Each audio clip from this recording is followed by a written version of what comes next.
What's going on, y'all? What's up? You are listening to Mills Speaks. I am Mills the Virgo. This is a hot spot right here on the mic, and I'm gonna try my hardest to not move from this spot because this is the spot right here. It's the spot. Okay? I got the mic plugged in, or the headphones plugged into the mic, so I can actually hear exactly what's happening on the mic at all times. So I'm very excited about that. I probably won't be listening the whole time, but I like to make sure these levels are good first.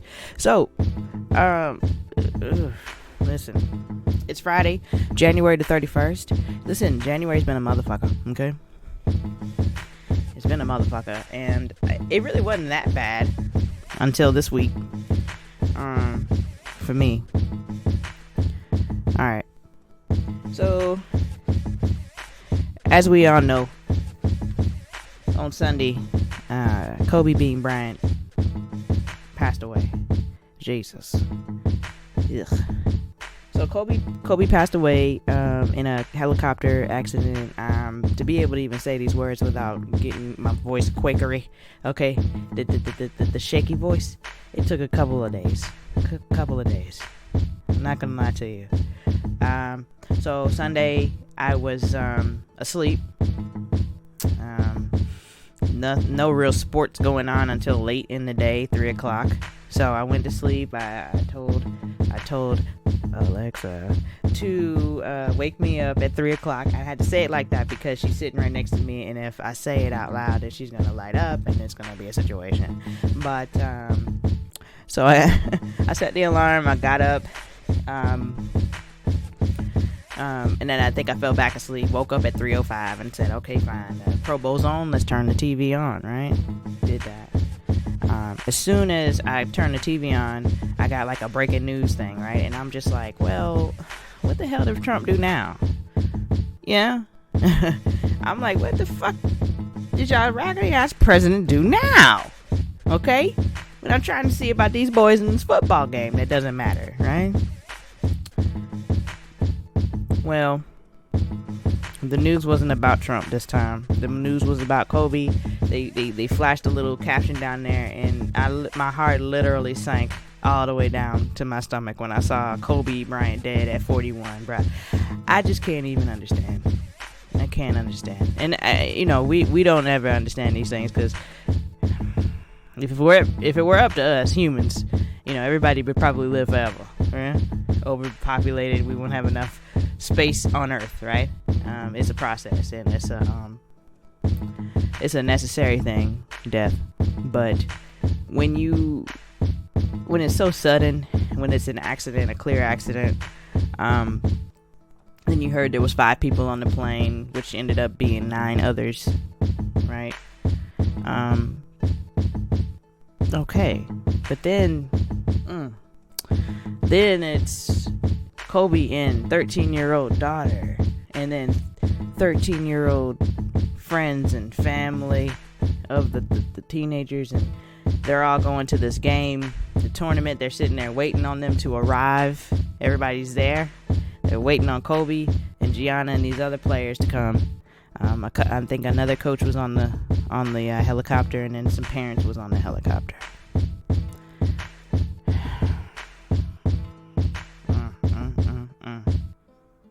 So for me, I can't even imagine what Vanessa Bryant's going through with having to bury not just the husband, the love of your life, the person you've been with since you were 17, 18 years old or so.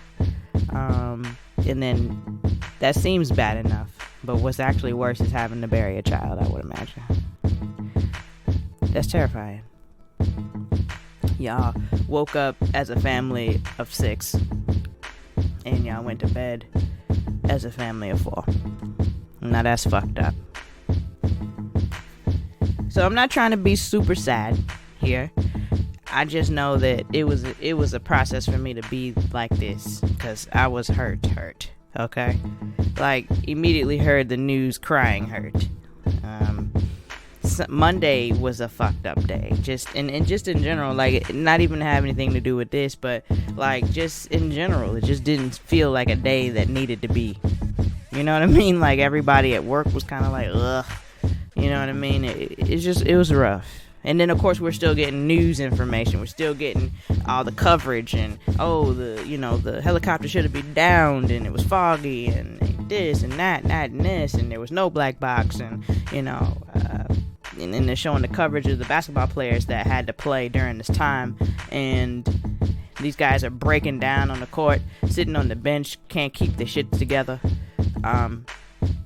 Emotionally broken was the entire, I would say, league, but really I want to say the world. And I would say that that's over the top, but I have a good friend named Princian, and he lives in the Philippines. And I met Princian because we used to work together through one of my other companies. He was a vendor of ours, and he was a leader. And Princian and I, once we both parted ways with our respective companies, we remained friends, Facebook friends and such like that. And me and Princian shared this love for Kobe fucking Bryant. I remember he post stuff about him all the time back in the day. And sometimes when I'd post videos or whatever, he'd just be like, I love Kobe. And I'm like, yeah, Princian.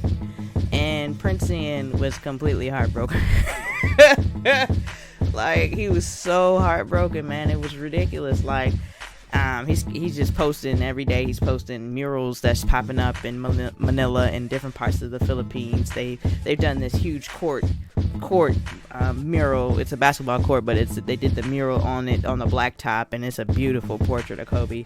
And then, of course, every other city, every other country, it's a lot of this. It's a lot of this. And I can't actually remember a bigger star dying like this outside of it being maybe a Michael Jackson and maybe Whitney Houston, right? But this one hurt like John Ritter for me. So, people, you guys don't know this, but I'm a huge Three's Company fan. All right, love Problem Child, love John Ritter. Thought he was hilarious. He was ridiculous, over the top, but I thought he was hilarious. He was on a show at the time, and I can't remember what it was even called. And I think his actual real wife was on the show or something like that. And I think she was the mom from Problem Child 2, which is probably my favorite. I love Problem Child, but Problem Child 2 with the little girl, oh my god, it was fantastic. Them kids was bad as shit. But no, I love John Ritter, and when John Ritter passed away, that really fucked me up. Like, I really, my heart was hurt about that. But, I pressed on, you know what I mean? But, this one right here, this one right here hurts worse than any of them.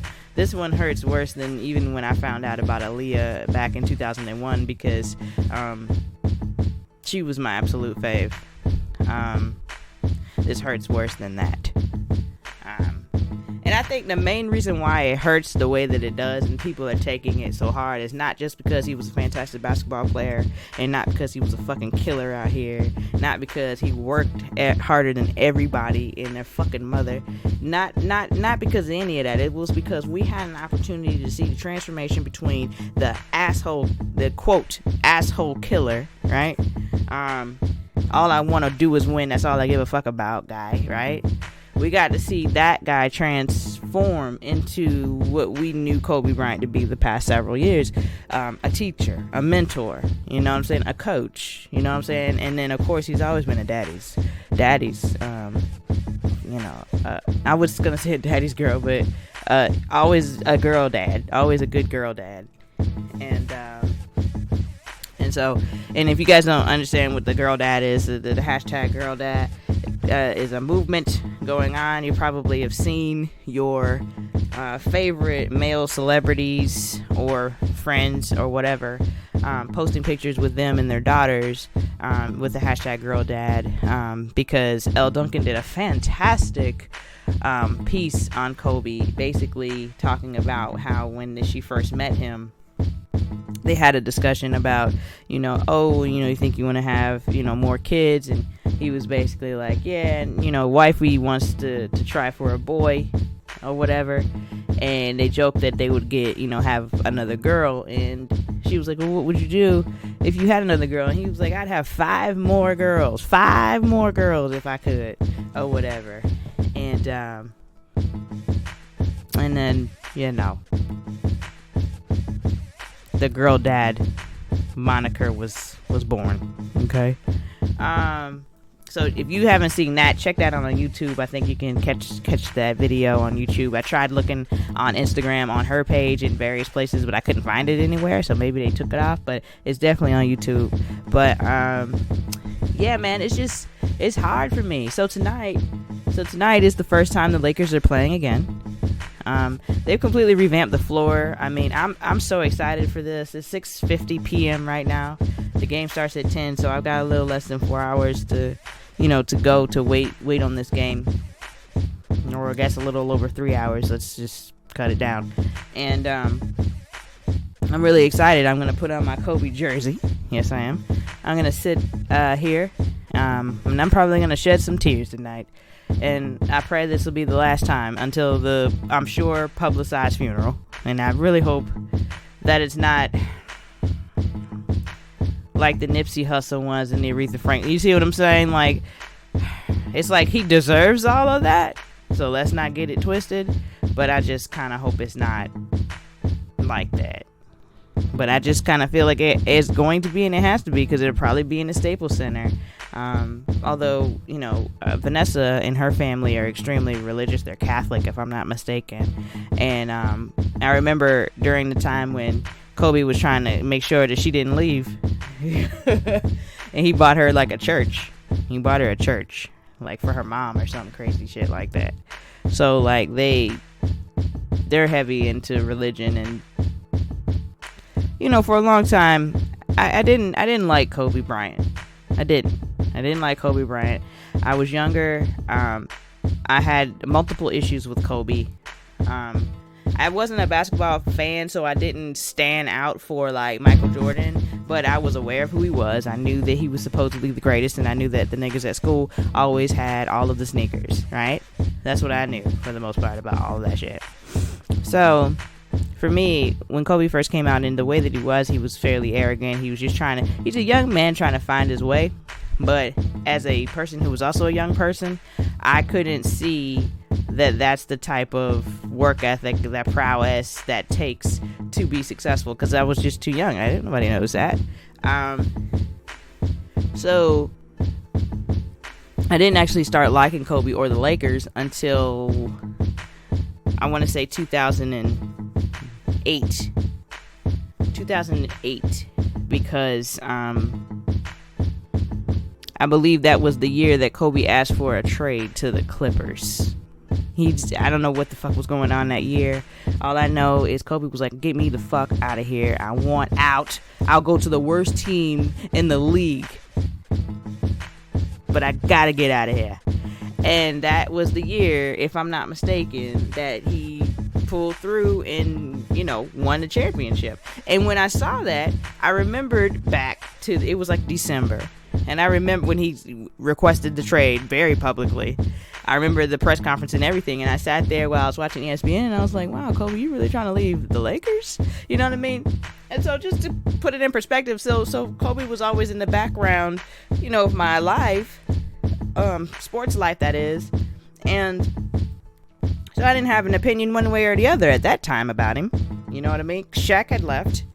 Shaq had gone on to win a championship with D-Wade down in Miami, and Kobe had yet to find success again once Shaq was gone. So the running joke was, well, Kobe can't even get it done without Shaq.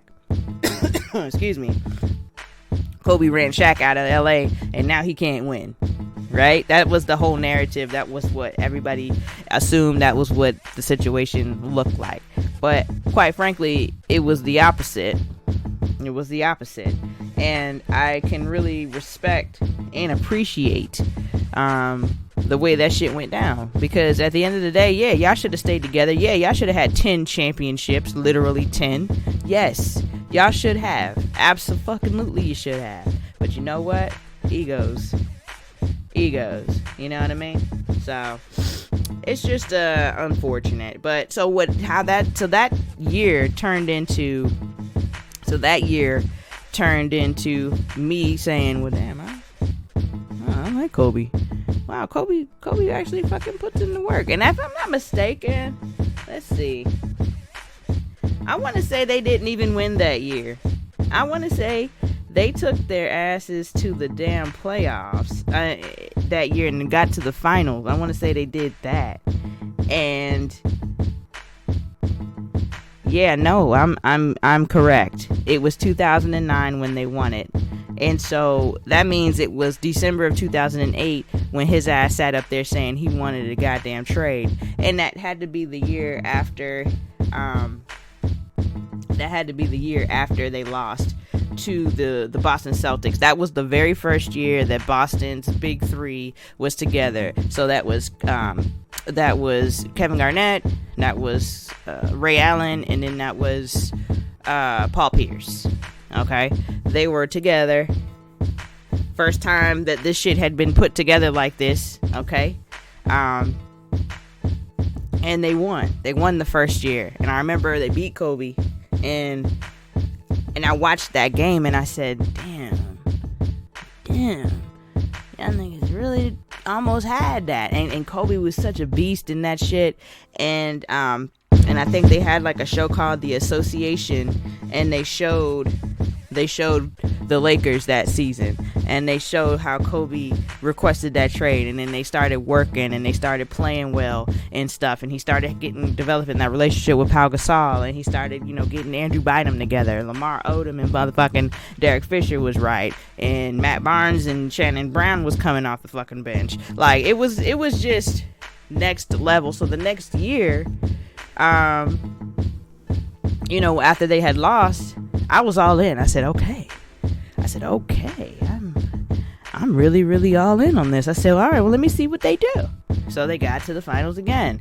Boston again. I believe this series was the series that Ray Allen hit all them fucking threes. It was like a historical night. It was in LA. I'll never forget it because a good friend of mine was at the game. He was in California on business, and he was at the game, and he was like, it was magical sitting there watching Ray Allen hit all them threes, and it was like, but then Kobe came out, and it was just like, man, it was crazy. So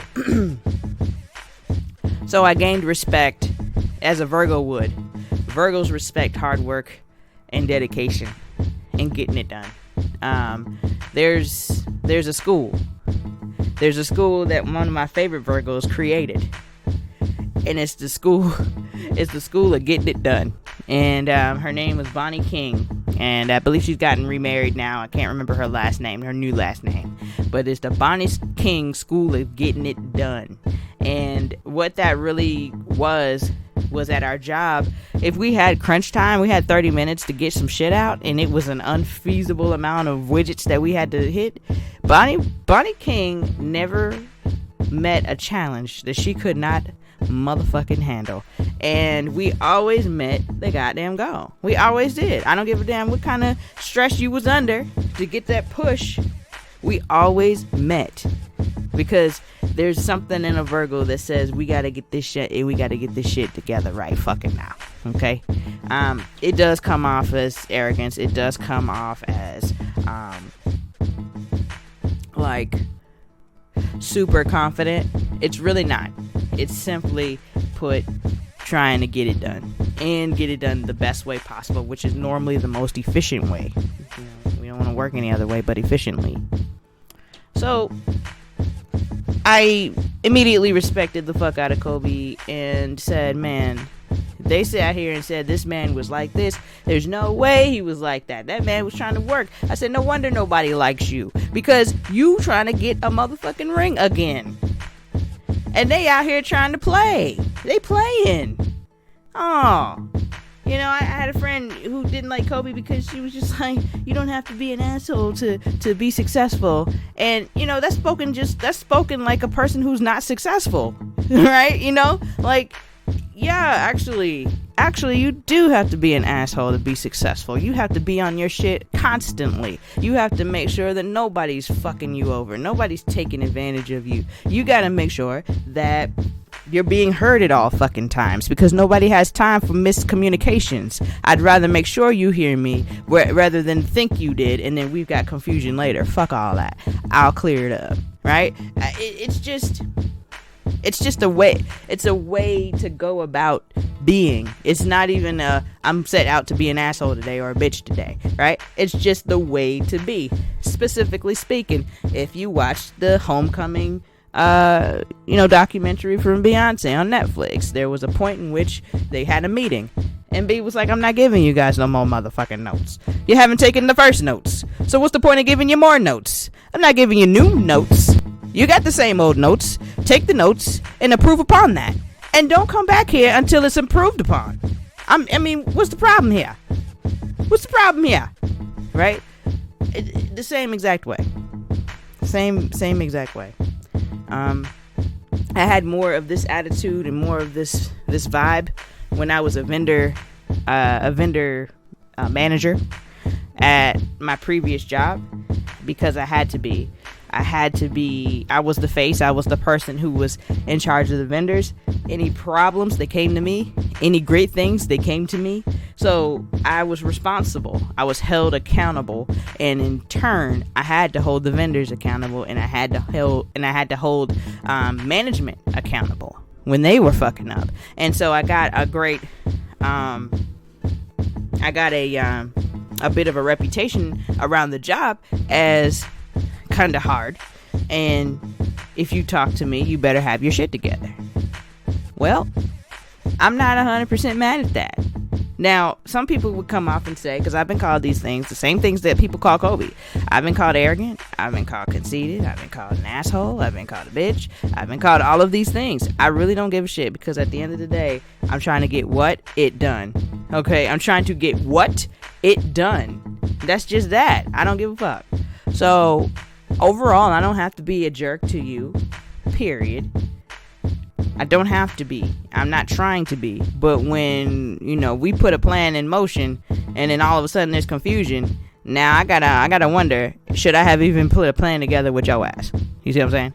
So I look at that kind of shit and I say, wow, I really can respect that from Kobe. There is a video of Kobe at practice one day. This was, Phil Jackson's there, Lamar Odom, lots of people are there, and Kobe's just walking the fuck out of practice because he said, man, these motherfuckers you supposed to come to practice to get better. These motherfuckers ain't helping me. And he was just, cursing them out. You supposed to come to practice to get better.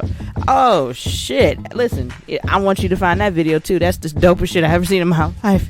That's the dopest shit I ever seen in my life, because yes, we supposed to be getting better. What am I wasting my time for? What did I get in the goddamn helicopter to come up here, fight through this traffic, this air traffic? You know what I'm saying? Leave my family, come to this practice. You people ain't doing nothing. Y'all ain't ready to work. What am I doing here? So a lot of people can't take that though. Alright? A lot of people can't handle the pressure of being great or being held to a great level, right? They can't take it. It doesn't jive well with everyone. There are people who can step up to the plate who just sometimes are reluctant to do it, but they're capable. And then there's people they're not capable. They're not capable, not even a little bit, So I think the people that are not capable always were like, well, I'm not going to LA. I'm not playing with Kobe. Nobody wants Nelly. I remember Nelly, the rapper Nelly, came on First Take back when Skip Bayless was still on there, and that man sat up there on the show and literally said, nobody wants to come to LA because nobody wants to play with Kobe. Like, Nelly, I'm not sure what. I don't understand why he has so much to say, but at the end of the day, if you didn't want to come to the Lakers and work hard and get to a championship and be held at a championship level, if you didn't want that, then what the fuck are you playing basketball for? Like, for real? Like, what are you playing for? Just for the money? Okay, well then go play for the Atlanta Hawks. They'll pay you. You'll go nowhere. You'll do nothing. All right, where else? The Phoenix Suns? Oh, they'll pay you. You're going nowhere. You're doing nothing. Who else? Minnesota Timberwolves? They'll pay you some money. They're going nowhere. Who else? What? Orlando Magic? They pay you your money. You're going nowhere. Who else? Charlotte Hornets? They'll pay you some money. Well, actually, Michael Jordan ain't paying you nothing. So, not only are they not paying you money, but you damn sure ain't going nowhere. So, who else? Right? So, my thing is if you're going into, and this is really directed at Dwight Howard, who is currently on the Lakers yet again, okay? But this time under the tutelage of LeBron James, as opposed to under the hard nose and the hard brow of Kobe Bryant. Like, Dwight Howard was not ready to be on a team with a person who was willing to do any and everything to win. Dwight Howard wanted to play games. He wanted to be the smile guy. He wanted to do the high flying dunks, get some nice, top plays, maybe win some games, get into the playoffs a bit, maybe bounce out at the first, second round. And that's okay for him because that was always acceptable and okay for him in Orlando. You see what I'm saying? Fucking Orlando. Well, guess what? Not only did you go over to the Lakers, which was a team with Kobe Bryant on it, who was the hardest worker in the entire league, but you did a move that Shaquille O'Neal literally did too. Shaquille O'Neal was the big fish in a small pond in Orlando, and he came over to LA just before Kobe was drafted, and and then history was made, right? You're doing the same exact move as Shaq. So when you do the same move as Shaq, you seem to be a better athlete than Shaq. Just a freak of nature with Shaq. You see what I'm saying?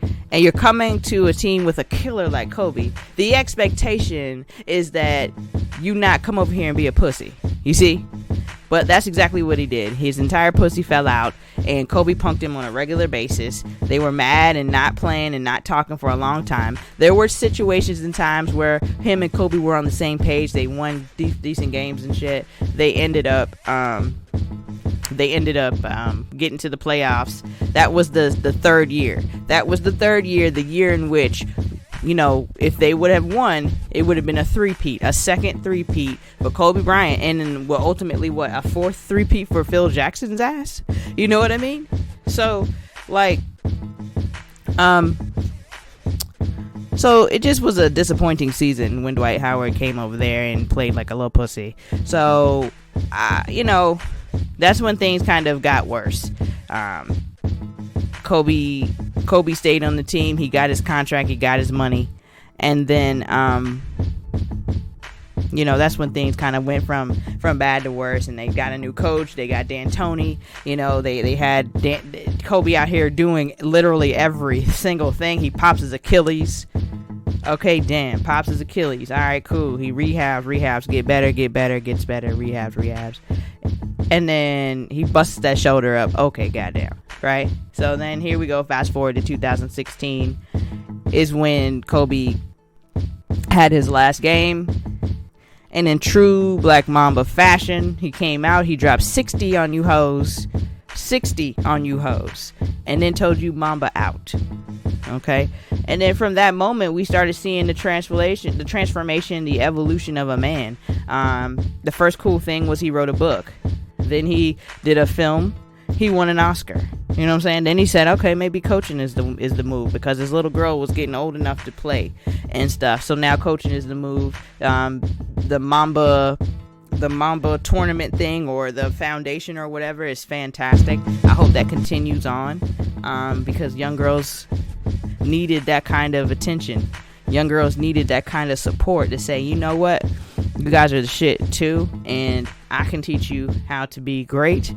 We will transform the WNBA with this program right here within the next 5 to 10 years. You see what I'm saying? And so the potential is still there, but it would be bigger if it were Kobe was still around the big man on campus doing what is needed, right? But unfortunately, we're in a space now where that can't be. And not only can it not be for Kobe, but then you don't even have Gianna that can honestly push it forward, because she was taken entirely too soon as well. And, hearing a lot of players talk about little Gianna, apparently she was a complete beast and it was a complete beast. And they're talking about her like how they look at LeBron's kid. Like Bronny, he's so out of control. They talked about Gianna like they watched him. So I could only imagine how it would have looked 5-6 years in the future with Bronny out here in the NBA and Gianna, I was gonna call her Natalia, and Gianna out here, you know what I mean, in the WNBA. Like, that just, Jesus, what could have been, right? So one can only hope that a lot of people, former players who have daughters, can try to work their kid into something great. But to be quite frank, I mean, is there anybody that you'd rather work your kid out and raise your kid up and coach your kid up than Kobe Bryant? Like, Jesus, be a fence. And then, of course, there's all the people, the celebrities that have so much to say, they got stories and stuff like that, funny memes, funny things about Kobe. Because I think the overall consensus is that Kobe was a complete and utter asshole and serious in all of these things. And just coming from another Virgo, we are extremely serious about things that we care about.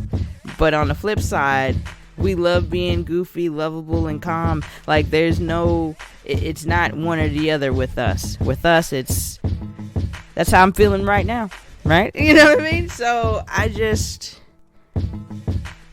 feel horrible about the fact that this is what's happening. So now the city of LA and probably the state of California is still mourning significantly, but the city of LA is probably it looks like a sad sight over there. Okay, the game tonight starts at 10 o'clock. They've got a whole new floor. They got the 8 and the 24 numbers on the floor. They've got KB patches for the jerseys, and it's a big emblem on the actual floor for KB, for Kobe. The NBA has changed up some rules for the NBA All-Star Game. They've changed some stuff up to honor Kobe. So it's a lot of things happening right now that is well deserved. Well deserved. A lot of things are caught in the moment things, like, people wanting the NBA to change the entire logo to Kobe. Okay, I know we're all in our feelings and we all want this, but, let's, easy, killers. So yeah, man, I'm just glad that I'm able to get these words out finally. I think I'll probably end up just letting this be a regular Kobe episode, and then I'll come back with the week's worth of shenanigans. But yeah, I just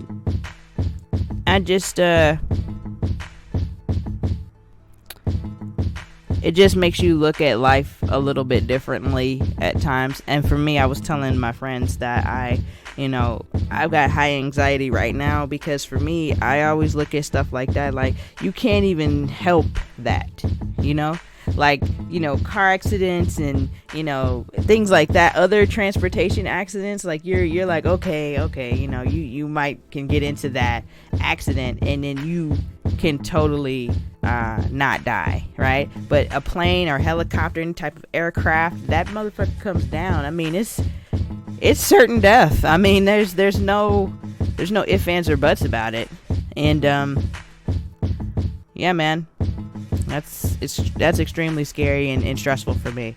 So I even found myself when I left for work the other day, my mom was outside walking the dog, and as I was pulling off and then turning the corners and couldn't see them anymore, I was stressed. My heart got to beating heavy, and I'm just like, okay, I just want them to go in the house, and then I'm getting to work and I'm calling, hey, you good? You know what I mean? Just checking in on you, that kind of stuff. And yeah, I know, that kind of stuff. This kind of, tragedy kind of forces us all to kind of look at each other and look at ourselves. But this is different. This is a different level of anxiety. Like I really have to work through this one. So, we're just gonna pray. We're just gonna really pray that everyone in the situation, all the family that has been left to pick up the pieces, you know what I mean? Like, I hope that they can. I hope that they are able to, Jesus, cope.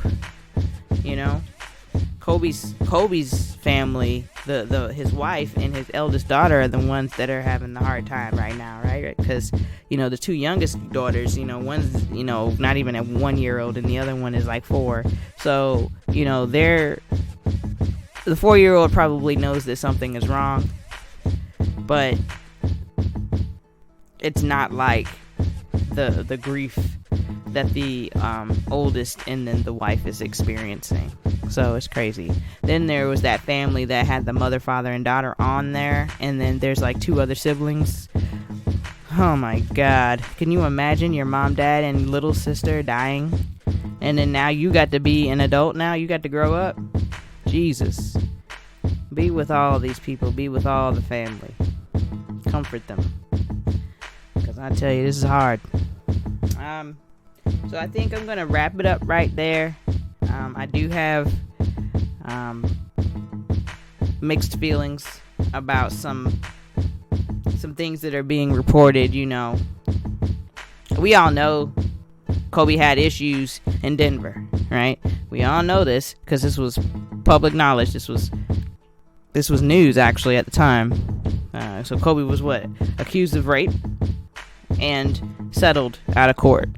Okay, so I remember that in his statement he stated that he didn't think that what they did was cheating.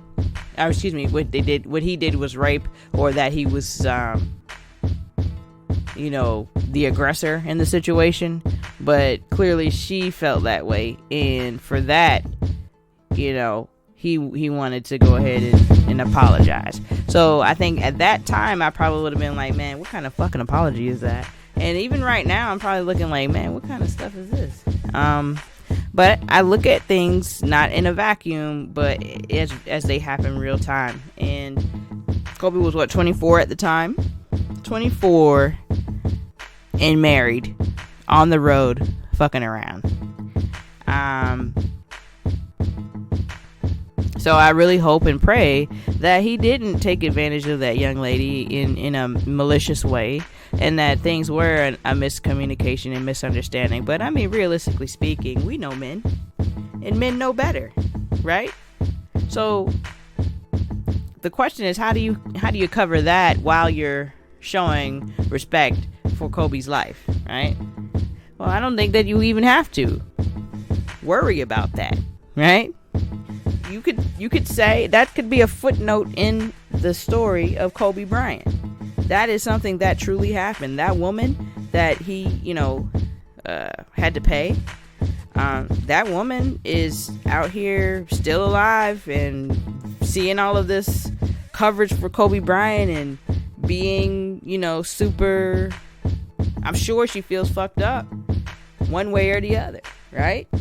Because this man has passed away. And in America, the world seems to love him, but probably her only, thought about him is fairly negative, right? So it's just very hard. So I choose not to touch on that directly. Like, it happened and I'm aware, and I held him accountable for that then. And like I said, we got to see over the course of several years here, we got to see a really great transformation. Really great transformation of a man, a boy to a man. So, we all have one life to live, and none of us are perfect, and we've done some fuck shit. Some of us more fucked than others, right? Some of us way less than others too.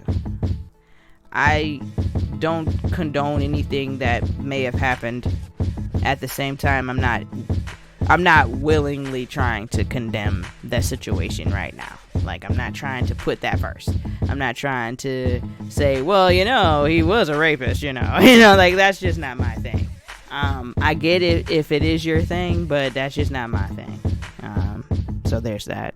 And total all respect to the young lady. Like, I can feel both ways for me. I can totally feel like it's fucked up to add this to this story because this man's dead, and then also, but it's important to add it to the story because this shit happened and the young lady is still out here and the victim is still the victim, so it's just about reconciling these things and trying to compartmentalize them things and make it right in your head. And sometimes that shit just isn't right in your head. That just is what it is. So having said all of that, I love Kobe Bryant. I do.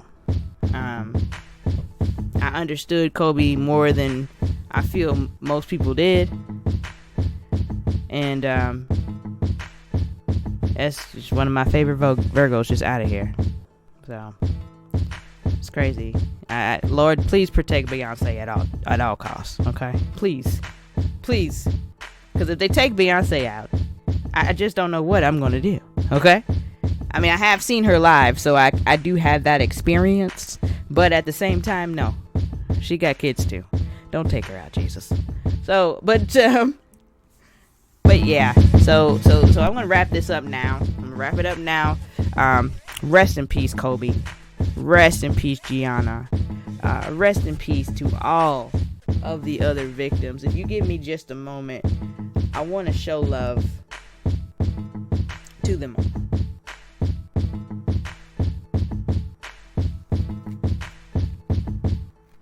Show love for them all. It's crazy. And also, apparently, the company that owns that helicopter, they've completely suspended their operations. They're devastated. I mean, 100% devastated. They don't know what to do. Okay, so, here we go.